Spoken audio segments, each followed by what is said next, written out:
Types of glaucoma తెలుసుకున్న తర్వాత దానికి తగ్గట్టుగా ఎలా ట్రీట్మెంట్ చేయాలి గ్లకోమాని.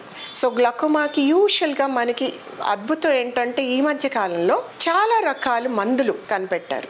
ఏమిటా మందులు? కంట్లో ఐ డ్రాప్ వేసుకోవడం. ఏ టైంకి మనకి కంట్లో ప్రెషర్ రేజ్ అవుతుందో ఆ టైంలో మనము కంట్లో డ్రాప్ వేసుకోవడం అనేది ఒక రకమైన డెసిషన్ మనం తీసుకోవాలి. రెండవది ఏంటి, ఎలాంటి మెకానిజం ఆఫ్ యాక్షన్ ఉన్న ఐ డ్రాప్ అంటే కంటి డ్రైనేజ్ సిస్టమ్ ని ఓపెన్ అప్ చేసే డ్రాపా, లేకపోతే కంటి ఆక్వస్ హ్యూమర్ ని ప్రొడక్షన్ తగ్గించే డ్రాపా. దీనిలో కాంబినేషన్ కూడా ఉంటాయి, రెండు పనులు చేసేవి కూడా ఉంటాయి. సో ఈ రకంగా ఏ రకమైన డ్రాప్ వాడాలి, ఒకే డ్రాప్ వాడాలా, కాంబినేషన్ ఆఫ్ డ్రాప్స్ వాడాలా, ఏ టైంకి ఆ డ్రాప్స్ వాడాలి, సో ఈ మెడికేషన్స్ అన్ని మనం చూస్తాం అన్నమాట డెసిషన్ ఆఫ్ ట్రీట్మెంట్ లోపల.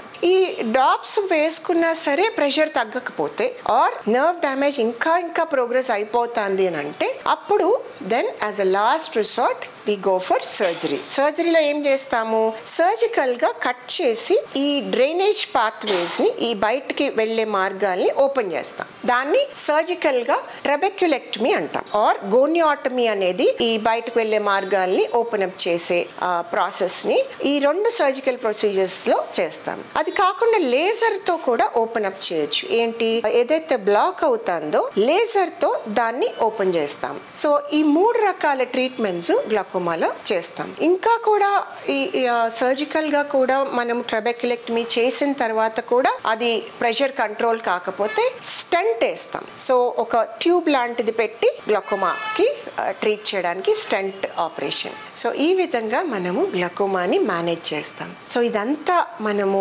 ఏదైతే గ్లకోమా గురించి నేర్చుకున్నామో, గ్లకోమాని ప్రివెంట్ చేయటము అంటే ముందే ఎర్లీ డిటెక్షన్. మనము ఎలాగో ఫుల్గా క్యూర్ చేయలేము, ఎందుకంటే జెనెటిక్గా వచ్చే డిసీజ్ ఇది. బట్ దాన్ని ఎర్లీగా డిటెక్ట్ చేస్తే we can delay progression.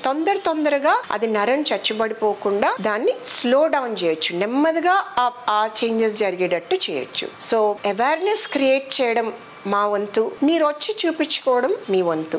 So ఇది జరిగేటట్టు చేస్తారని ఆశిస్తూ మీ డాక్టర్ తుషారా.